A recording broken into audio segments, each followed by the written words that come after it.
To say that Chantal Akerman's Jeanne Dielman is not for everyone is simply to recognize that its downbeat subject, relentlessly slow pace, 3.5-hour running time, and immersion in everyday detail are just about the negation of everything movies are supposed to provide.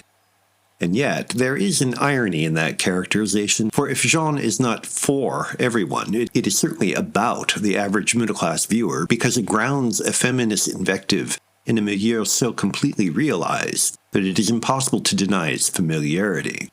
40 years have not dented its accuracy. Jeanne, Delphine Seyrig, is a widow living with her son in a nondescript Brussels neighborhood. She supplements her income by turning tricks and deals with the emotional complexities of her actions by suppressing her feelings to the point of self-alienation. For Jeanne, selling her body is just one more mechanical routine, sandwiched between cleanup chores and preparing dinner. She shows neither affection nor distaste toward her Johns. They might as well be dirt in the tub in which she bathes and scrubs after each encounter.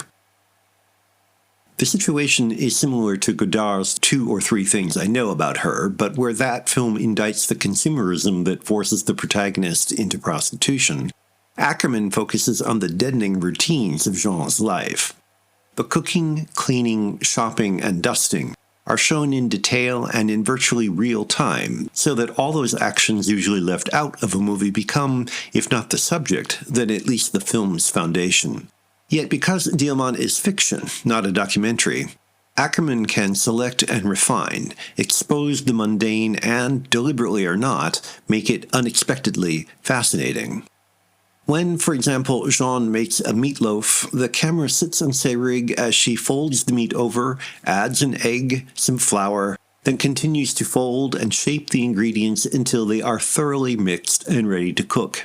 The camera never blinks, there are no cuts, we sit for several minutes as an everyday activity is revealed to us as if we have never seen it before, exposing an aspect of life that we unquestionably accept when embroiled in it.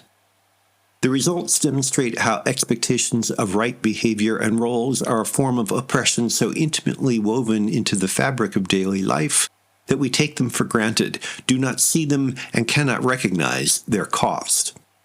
They also implicitly ask the question of why such matters are usually absent from the movies. The film's unyielding technique builds a silent indictment, preparing us for the violent denouement. The ending is deeply disturbing not just because of its shock value, but because of a lingering unease as to whether it is warranted. While Akerman does not explicitly blame the environment for Jeanne's final actions, she also does not exactly sympathize with her either. That final ambivalence may be the best container for the powerful emotions the film reveals in the grout of domestic drudgery.